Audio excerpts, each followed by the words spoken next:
Hi, I'm John Hoganson. And I'm Mike Carlson. And we welcome you to another video edition of the St. Andrews E-Update. Michael, this coming weekend is the weekend that I've been excited about. It is Rally Day. Sunday school starts. The kids are all going to be returning. We'll have thousands of people here this weekend. And I sat down to begin working on the message for this week, and I thought, okay, be cheery, be upbeat. And then I looked at the date. And this Sunday's date is 9/11. But it's not just 9/11, it is the 10th anniversary of one of the greatest tragedies in human history. And I began to think, well, how do we incorporate that into this weekend? And then I looked up the text, and here's how the text for this weekend begins. Peter asked Jesus, if someone sins against me, how many times should I forgive them? 7 times? And Peter thought he's being really generous because rabbis taught that you should forgive someone 3 times. And Jesus says, no, not 7 times. But he uses what was the word for the number for eternity in that day and age. Jesus says, forgive them 77 times. In other words, Jesus is saying we should quit counting how often we forgive, but forgiveness ought to be our way of life. And I'm wondering, as you hear those words and think about Rally Day, what goes through your mind, Mike? Well, I mean, it's a heavy text. It's a heavy time. 9/11 is going to be on everyone's minds and hearts, and the word forgiveness will be around. So what do we do with it? What do we do? We're filming right now in our columbarium. You'll see in the background the cross.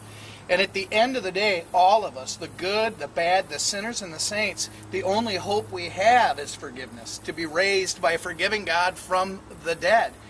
And I know that sounds tough, but also isn't it great joy to be raised and then to live our lives as forgiving people? That's the call. And not everyone can forgive easily, but it's a call. And it can be so hard. So often when I've preached about forgiveness, when I've taught about it, someone will come to me after I'm done. They'll have tears in their eyes. They will tell me a story that is horrible, in some cases evil, and they'll look at me and say, I will never, ever forgive that person. And I have to look at them and say, I'm sorry that happened, and it was wrong, and you did not deserve it.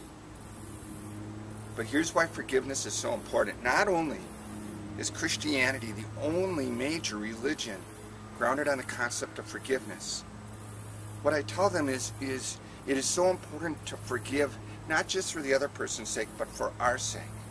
Because when we hang on to anger, when we hang on to bitterness, when we carry grudges and hang on to resentments, they still have power over us. And we are still victim to them. And when we can forgive, we're free. Sarah Renner, our contemporary worship director, has a phrase in a song she sings, and it says this: if you want to live, forgive. I believe the abundant life that Jesus talks about is centered and rooted in our ability to be forgiven and to forgive. And that's something to rally around, John. And the reason we can forgive, the only way it's possible, is understanding that we've been forgiven. And then we return the gift by becoming forgiven people and living the life Christ calls us to. We hope you have a blessed day.